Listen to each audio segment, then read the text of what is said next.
Hello and welcome, everybody. This time we are jumping into an alternative universe of our Daggerfall series. In the last video we created our character and chose the class and background by answering a number of questions. Now, on the other hand, we will take a look at the other options of the game. Later on, create our own custom class. I'm still very intrigued by that, and I'm excited to see what our character could have ended up as well as learning about how the whole process is designed and what options we can adjust. So, for the first alternative options, let's take a look at the predefined classes at our disposal. When choosing to select a class from the list of possibilities, there are the following options: Mage, Spell Sword, Battle Mage, Sorcerer, Healer, Nightblade, Bard, Burglar, Rogue, Acrobat, Thief, Assassin, Monk, Archer, Ranger, Barbarian, Warrior, Knight, or Custom. But we won't choose any of these predefined classes, because we are going to build our own custom class, and therefore choose Custom. With that, we are brought back to the class screen. Here we can once again see our different attributes and skills. But in contrast to the Nightblade option we have seen in our last video, this time it looks a little different. First, all our attributes are already set to 50 and we have no points to spare. Then, our different skills are empty and nothing is assigned to our class yet. Next to the skills, we can see a bar diagram titled Skill Advancement for Class, where a dagger indicates it is currently set to average, but it spans from easy to difficult. On the side, we can choose the maximum hit points we will gain per level, as well as some buttons for the special advantages and disadvantages, and one to edit our reputation. Among these buttons there's also one for help, but let's get some explanations from the game so we understand the different options better. A list of possible topics to get help for appears. We will go through all of them, step by step. General. The class maker allows you to create your own class. Your new class must include first, a name, secondly, 3 primary skills, third, 3 major skills, fourth, 6 minor skills.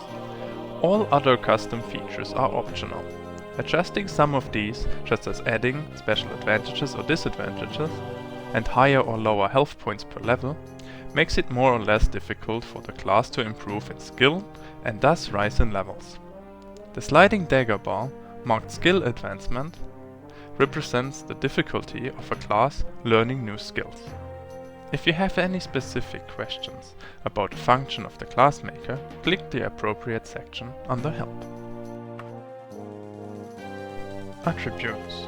The base average of the strength, intelligence, willpower, agility, speed, endurance, personality and luck of the new class cannot exceed 50. If you add 5 points to one of these attributes, for example, you will have to subtract 5 from another attribute. The result is a list of the minimum attributes for the new class. Your character will probably have a higher attribute score than the minimum. For a definition of each attribute, see the Daggerfall manual. So, with that knowledge, let's first adapt the attributes of our new class. I thought luck and speed is not as important for our Gramoth, so we can reduce those attributes a little. With that, we gain some spare points we can add to the other attributes later. Here, personality is very important as we want to find many new friends. Some points we can add to endurance, which makes sense too, as we are active runners and swimmers from our training.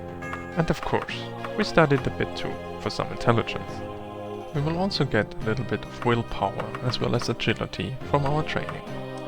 And with some adjustments, we used up all our points for the attributes, so this should be good. Afterwards, we will shift our focus to the skills. Skills. More than anything else, skills define a class. Pick the most important 3 skills for your class as primary skills, the next 3 most important skills as major skills, and the next 6 most important skills as minor skills. The other skills will be available for your character class, but they will be poorly mastered, if known at all, when the game begins, and they will be more difficult to raise. It is important to pick skills most commonly used and mastered by the new class for the primary and major skills. These skills will increase with the constant use, and as the skills increase, so will the character's level.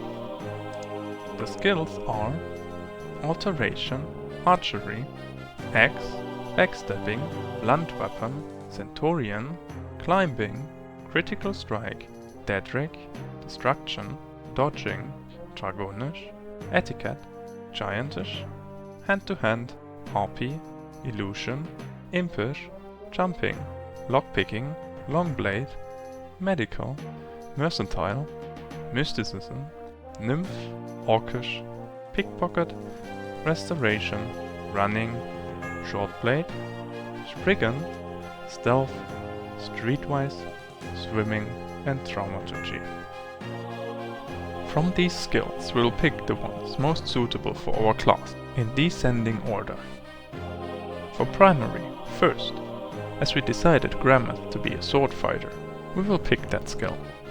Then running, gained from all of his exercises, as well as restoration for some healing, so he can always step in and help. Then, for his major skills, we of course want his etiquette to be well trained, so he can talk to everyone nicely. Further, with some swimming for more sport. And for some extra spicy fireballs, the destruction skill. For the minor skills we will be spreading them out a little bit more. First with some climbing, which will surely come in handy when we are climbing on trees in the forest. Then some medical skills for some more knowledge about healing. Some dodging to not get hit as much, as well as some dragonish, which is very important for our dragon friends.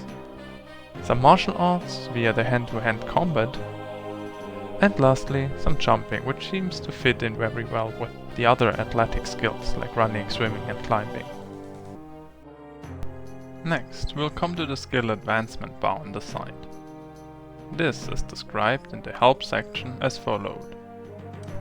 Skill advancement for class. The position of the dagger in the skill advancement table shows the approximate difficulty of skill advancement for that particular class. The higher the dagger rises, the more difficult it is for a member of a class to rise in skill level. Adding special advantages and extra health points makes it more difficult for you to learn skills. Adding disadvantages or lowering the health point bonuses makes it easier for you to learn skills. For reference, a true warrior learns skills at the default exact middle of the skill advancement chart. Thieves have an easier time learning skills, and mages have a harder time. We cannot adapt the skill advancement bar explicitly, so let's take a look at the different special advantages and disadvantages, by first consulting the help section for that. Special advantages. Special advantages are optional finishing touches, such as disease resistance and acute hearing for the customized class. Adding special advantages to a class always increases the difficulty of raising skill level. Watch the dagger bar marked skill advancement. The higher the dagger, the tougher it is for a member of a class to learn new skill levels. You can select a maximum of 7 special advantages. Complete descriptions of each special advantage are listed in the Daggerfall manual. The special advantages are acute hearing, adrenaline rush, athleticism, bonus to hit, expertise in, immunity, increased mastery, rapid healing, regenerate health, resistance, and spell absorption. Special disadvantages. Special disadvantages are optional finishing touches such as forbidden weaponry and inability to regenerate spell points for the customized class. The primary reason to add special disadvantages is to lower the difficulty of rising skill level. you can select a maximum of 7 special disadvantages. Complete descriptions of each special disadvantage are listed in the Daggerfall manual. The special disadvantages are critical weakness, damage, darkness-powered magery, forbidden armor type, forbidden material, forbidden shield type, forbidden weaponry, inability to regen spell points, light-powered magery, low tolerance, and phobia. One thing to note is that each of these advantages or disadvantages affect the skill advancement in a different amount. For instance, if we take 2 special advantages, which both increase the skill advancement dagger to be more difficult, we on the one hand have acute hearing, which will only increase it a little bit, while spell absorption on the other hand is affecting it much more. Additionally, some of these available options have sub-options to choose from, like regenerate health, if it is only regenerating while in light, in the dark or in water. And similar things for other options too. These add some refining touches to them. For our case, I wasn't really seeing any of these special options for our class, especially as we wouldn't be able to see their effect, as we will soon return to our main adventures, so I didn't pick any of them.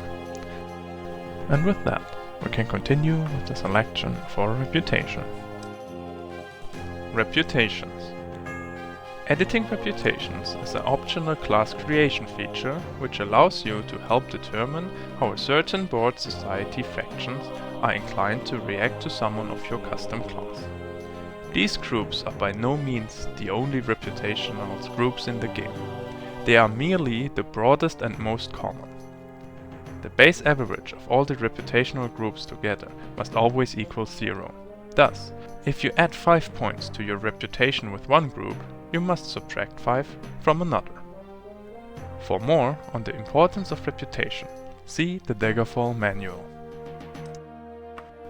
For the reputations, I played around with them a little too. First, I want to be like the merchants a little bit, as we encounter many of them on our journey, and it's fair to assume that we get along well with grocery store staff. For peasants as well, as we ourselves are one. Scholars are our teachers and the wise tutors along our way. We also value them greatly for their knowledge. Nobles, on the other hand, are unlikely to be our friends. They probably are undemocratic and power-hungry, not too concerned with the people underneath them. There are, of course, always exceptions. And we hope to encounter many friends in the nobles too.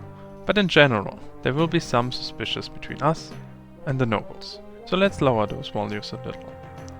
And for undead, I don't have any issues with them. They are just people anyways too, just already passed away once. But we have to reduce our points somehow, so we come out at 0 at the end. So naja. Lastly, we need to find a proper name for our newly created class. Class name. You may choose any name for your new character class, so long as the name does not exceed 23 letters. For this, let's pick something that shows our heritage, where we learned all those skills from. So I came up with the name Woodlancer. So, it is time for another side note about the creation of a custom class. Creating a custom class is fun, and there are many options to choose from. And I really like the idea of providing these additional options to the players. Especially when the building blocks are already in the game anyways. So, providing these to the player just makes sense and doesn't add too much work overhead, I believe. So I'm really glad this option exists and provides a nice additional personality to the characters.